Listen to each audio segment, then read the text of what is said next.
Olá, eu sou o Bruno Proença e este é o podcast do Banco de Portugal. Neste novo episódio vamos entrevistar a administradora Ana Paula Serra, responsável, entre outros pelouros, pelo Departamento de Estatísticas do Banco de Portugal. Doutora Ana Paula Serra, muito obrigado por ter aceito o nosso convite. O tema da pandemia é um tema incontornável, está a marcar a atualidade económica e social não só de Portugal como de todo o mundo. A pandemia obrigou a olhar para as estatísticas com muita atenção, os números de infectados, de mortes, as pessoas que recuperam, passaram a ser todos acompanhados, estes números numa base diária e com grande expectativa. Isto diminuiu ou prejudicou o interesse por outras estatísticas, nomeadamente aquelas mais financeiras produzidas pelo Banco de Portugal? Olá, Bruno. Sem dúvida que sim, sem dúvida que aumentou o interesse pelas estatísticas. É verdade que também recentemente é que tínhamos a nossa plataforma reformulada, não é?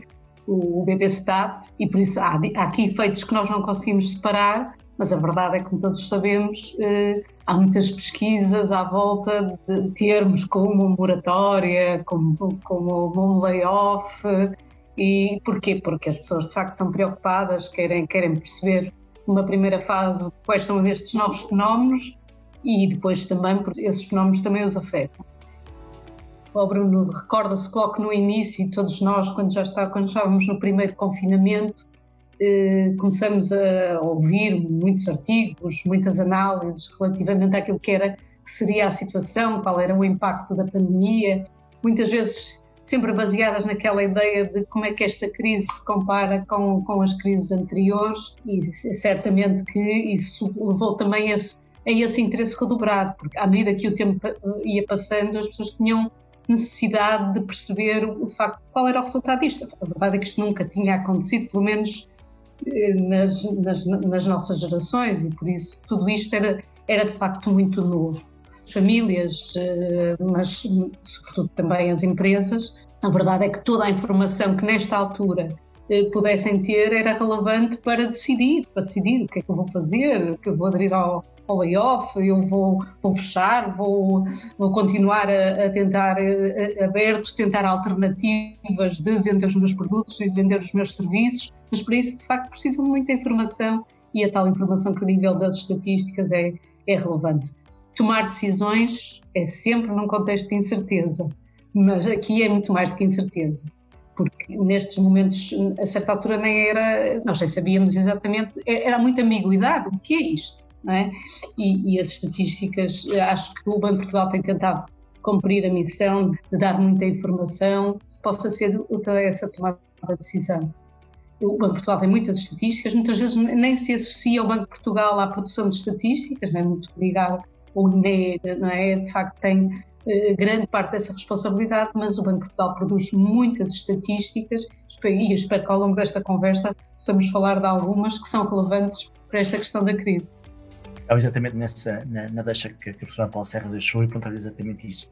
Um ano após esta pandemia, o que é que as estatísticas do Banco de Portugal nos dizem sobre o estado das famílias, sobre o estado da empresa, como é que foi essa evolução? Bruno, antes de mais, não é? Como sabe, nós vamos publicando muita informação sobre o assunto, o boletim económico, o meu relatório de estabilidade financeira, tem exatamente esse propósito. Todas as notas de informação estatística que nós vamos publicando regularmente têm tido muito essa preocupação, não é? Nós dizemos muitas caixas com fenómenos diretamente relacionados com a pandemia. Mas especificamente, certamente no que diz respeito às estatísticas e àquelas que nós compilamos, começo logo por destacar o aumento da poupança no caso das famílias, não é? O aumento da poupança às vezes até custa um bocadinho, admito que está aqui muita heterogeneidade, não é? Mas de facto por via de muitas medidas públicas que foram tomadas pelo Governo, de suporte ao emprego, mas também para algumas medidas tomadas, seja também por via legal ou até dos bancos, como o caso das moratórias, isso permitiu a que as famílias não tivessem uma quebra de rendimento como aquela que seria expectável. Isso também se vê pelos números do desemprego, ou seja, aqui de facto um paralelismo muito grande. É verdade que também o facto de estarmos em casa, não é, diminui o consumo e certamente que propicia de facto o aumento da poupança e ansiedade, não é, o medo. Se há aqui um motivo de precaução também levou certamente a este aumento, ao aumento das poupanças. Já agora aproveito este momento também para dizer, no caso das moratórias, muitas vezes há aqui esta dificuldade em dizer, mas isto das moratórias, o que é que vai acontecer quando acabarem as moratórias? Vou ter que pagar as prestações todas que deixei de pagar, e como sabe, algumas moratórias, prazo vai até setembro de 2021. É importante dizer que não é assim, de facto, as moratórias o que levaram foi que houvesse de facto aqui umas férias relativamente às prestações, e depois, quando acaba a moratória, mais à frente, as famílias têm que retomar as prestações, mas não têm que pagar as que estavam para trás imediatamente, porque o prazo, a maturidade dos próprios empréstimos também se estende. Achei importante fazer esta clarificação, muitas vezes vem esta ideia de que, de facto, acabam as moratórias, tem que se pagar tudo. Este, de facto, foi um fenómeno importante. Relacionado com este da poupança, se calhar também, foi o comportamento do crédito. O crédito de consumo sofreu bastante com o advento da pandemia, mas o crédito para a habitação não. De facto, continua a crescer.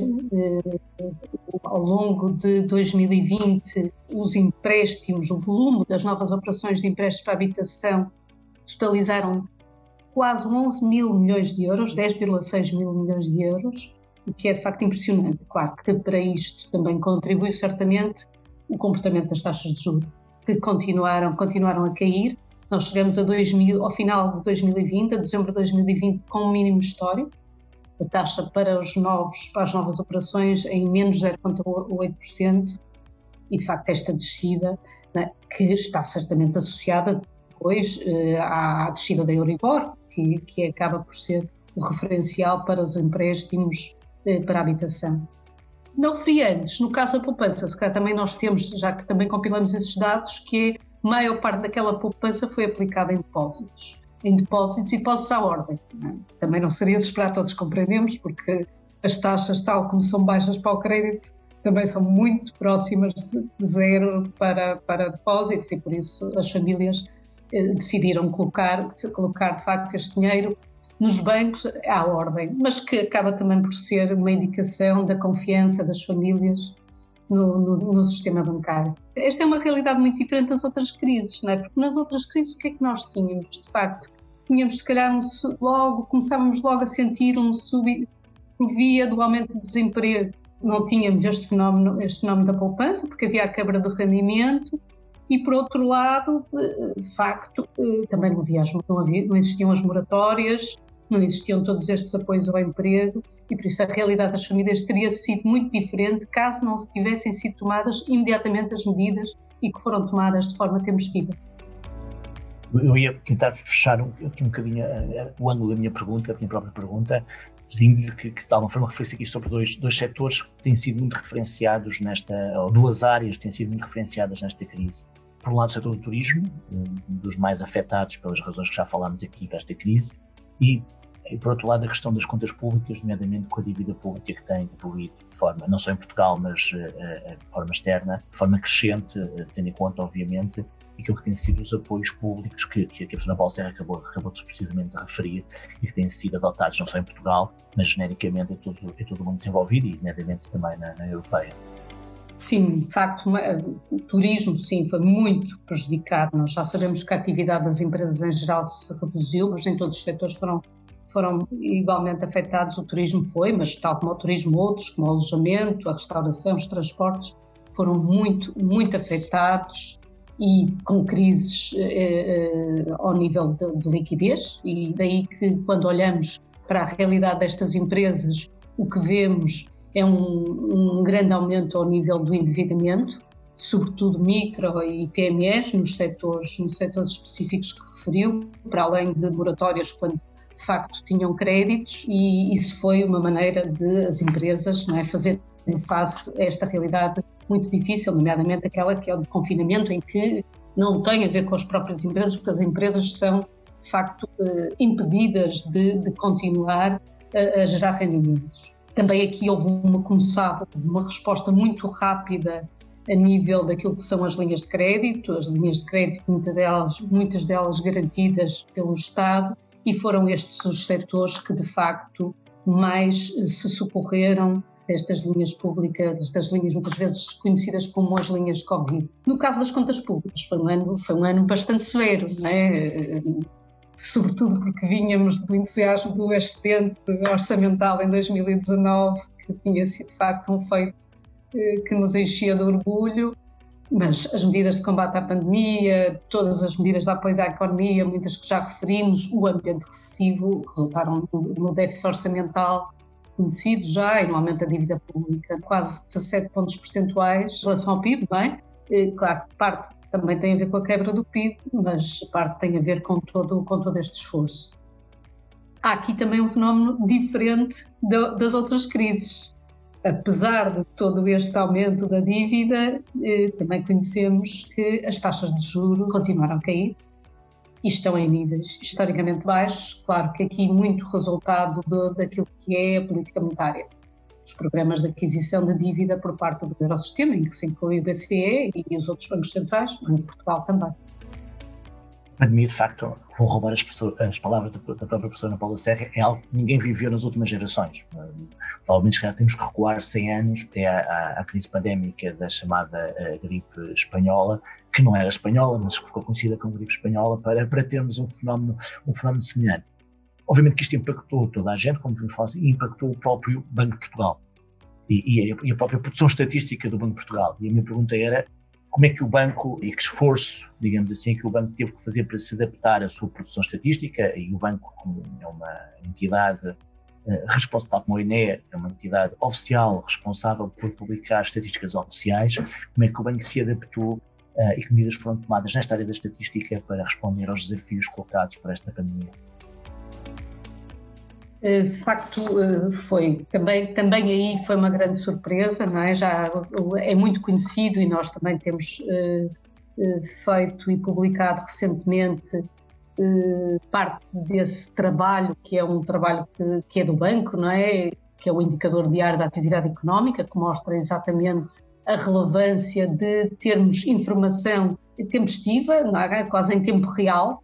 As estatísticas geralmente demoram mais algum tempo, ainda assim, do nosso lado, houve de facto uma preocupação em garantir que a informação continuava a ser publicada. E indo já a esse aspecto, antes disso, não é, a par do indicador diário da atividade económica, logo a seguir à crise, o Banco de Portugal, em colaboração com o INE, lançou o inquérito rápido e excepcional às empresas, que também ele visou perceber o impacto, o que é que estava a acontecer. De facto, foi muito animador também do lado das empresas haver essa resposta, e acho que também há essa consciência da importância de um instrumento como este, e o banco de facto conseguiu semana a semana, ou que cada 15 dias, ter informação muito relevante para os agentes económicos, mas também para aqueles que têm que tomar medidas de política pública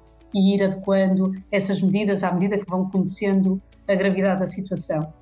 No caso das restantes estatísticas, daquelas que nós publicamos, houve de facto necessidade de, em alguns casos, conseguimos antecipar a divulgação, noutros casos decidimos publicar nova informação sobre a dívida pública, sobre o endividamento do setor não financeiro, e também desenvolver novos indicadores, no caso das exportações e importações de turismo. Aí está. Passamos a divulgar um indicador preliminar das viagens e turismos, que antecipa cerca de 20 dias o impacto que isto tem nas estatísticas externas na balança. Para além disso, falei há pouco do BPStat, do portal das estatísticas do Banco de Portugal, e aí o que decidimos fazer foi juntar um conjunto de indicadores que consideramos que eram relevantes para quem estava a seguir o impacto em termos económicos da crise.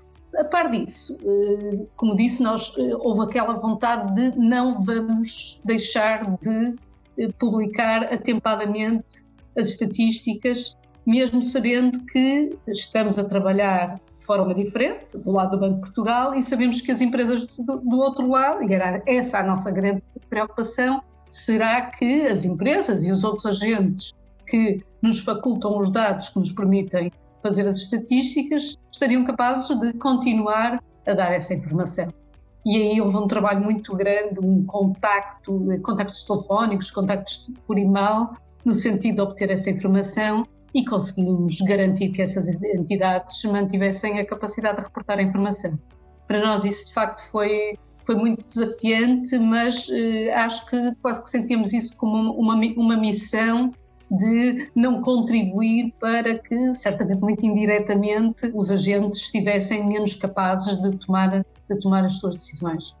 Ao nível da outra atividade que também está relacionada com as estatísticas, Bruno, já agora, essa de facto sofreu um grande impacto, porque muitas das nossas iniciativas são presenciais, tudo que é divulgação, aquela divulgação que nós fazemos junto às empresas, junto às universidades, junto às associações empresariais, com conferências, com outro tipo de sessões para alunos, seja do secundário, seja da universidade. De facto, essas nós não conseguimos fazê-las. Depois, no segundo semestre, tivemos que nos adaptar e passamos para o digital e acho que mesmo assim ainda conseguimos organizar algumas iniciativas muito bem sucedidas. Deixe-me destacar em particular uma que é nova e que começamos a fazer com os professores de Economia do ensino secundário, em parceria com a Direção-Geral de Educação, e que acho que resultou muito bem. Se calhar até resultou melhor do que se fosse presencial, porque certamente que é mais fácil, não é? É mais fácil acompanharem. E tem mais presenças, provavelmente, do presencial, porque o digital facilita o número de presenças. Exato, muitas presenças e de facto correu muito bem. Falou do BPStat e permitam-me ser eu também a sublinhar a importância do BPStat, que é o portal do banco, portal exclusivamente dedicado à estatística, e onde de facto é possível ter acesso aos milhões de séries estatísticas que o banco produz. A professora Paula Serra falou do BPStat como um sítio onde foi criado um espaço próprio com um conjunto de indicadores para quem quer acompanhar a evolução da pandemia, e eu faria exatamente essa pergunta. Se tivesse que recomendar aos cidadãos, aos empresários, aos gestores que têm que acompanhar, aos economistas que têm que acompanhar, ao público em geral que quer acompanhar a evolução da pandemia, precisamente que indicadores estatísticos produzidos pelo Banco de Portugal recomendaria que fossem acompanhados e que podem de facto também ser encontrados no BPStat? Sim, mas antes de mais, para efeitos do acompanhamento da pandemia, como já referi, mantemos aqueles indicadores, aquele conjunto de indicadores que de facto acaba por prestar ser o retrato daquilo que vai acontecendo. Em paralelo, claro que isto depende dos públicos e felizmente nós também tentamos isso, tentamos que as nossas estatísticas e a informação que vamos produzindo vá muito de encontro àquilo que são as necessidades dos diferentes utilizadores e desde logo as empresas. O banco tem serviços que achamos nós podem ser muito úteis para as empresas, que são aqueles que permitem que uma determinada empresa se compare com as outras empresas do setor, nomeadamente da sua dimensão, não é? Porque às vezes, de facto, há aquela questão de empresas que podem não ser comparáveis, mas de facto aqui elas podem comparar-se naquilo que é a sua rentabilidade, a sua solvabilidade, a sua estrutura de financiamento, como a evolução de crédito relativamente aos seus pares e ver de facto qual é a sua situação. Claro que esta é uma informação que só existe em função das contas das empresas, que têm uma base anual, mas a par disto também, e que é muito relevante, acompanhamos a evolução conjuntural da situação das empresas, aqui já de uma forma agregada, com estatísticas trimestrais. Estamos de facto com muita vontade de perceber o que é que se passou no final de 2020, em abril admito que já vamos teremos certamente as estatísticas sobre a atividade das empresas do quarto trimestre e de facto isso vai nos ajudar melhor a perceber aquilo que está a acontecer. A par disso, e deixe-me que foque mais nas novidades, não é? Nós de facto temos feito, e que isto também tem a ver com os momentos em que vivemos, temos recolhido muita informação no caso dos bancos, no que diz respeito às moratórias públicas e privadas. E temos já divulgado alguma informação sobre o número de contratos e clientes abrangidos por estas moratórias, mas queremos dar mais, não é? Queremos de facto que haja informação mais detalhada sobre esta temática, por isso muito em breve acho que teremos novidades sobre este assunto e acho que de facto vão ser muito úteis porque muitas vezes, mais uma vez aqui, não é? Às vezes há muita discussão e não se conhece bem a dimensão do fenómeno. Acho que é importante também referir, e um dos nossos grandes utilizadores, vamos chamar assim, chamemos de um utilizador, uma das missões do banco, como o Bruno sabe bem, é prestar um aconselhamento ao governo nos domínios económico e financeiro. E temos feito isso ao longo deste ano de forma tempestiva e com uma resposta, julgo eu, muito capaz. Mais uma vez, acho que temos dado um grande contributo para que haja uma tomada de decisão informada. De facto, acho que aqui há muitas estatísticas que o banco produz, não é? Estatísticas de balanços dos bancos, estatísticas de taxas de juros, estatísticas de endividamento, de administrações públicas e externas, não é? Recomendo essas, porque de facto também este ano acabou por ser interessante perceber que, apesar daquele comportamento do turismo que o Bruno referiu há pouco, a balança mesmo assim conseguiu ainda ficar em terreno positivo. Tudo isto está no portal das estatísticas e também temos tido um esforço grande aí nesse portal em tentar comunicar bem, não é? Comunicar de forma simples, de forma descomplicada, com mais gráficos, infografias e vídeos, com a colaboração certamente da comunicação, para que esta informação seja facilmente acessível a todos os cidadãos e seja útil. Sr. Paulo Serra, muito obrigado por ter aceito o nosso convite, muito obrigado por participar neste nosso podcast do Banco de Portugal. Recomendo a todos que acompanhem os indicadores estatísticos produzidos pelo banco, que são divulgados no portal do BPStat, como referi, e também, obviamente, no site do banco, em www.bportugal.pt, e pode também seguir-nos no Twitter, no LinkedIn e no Instagram. Obrigado.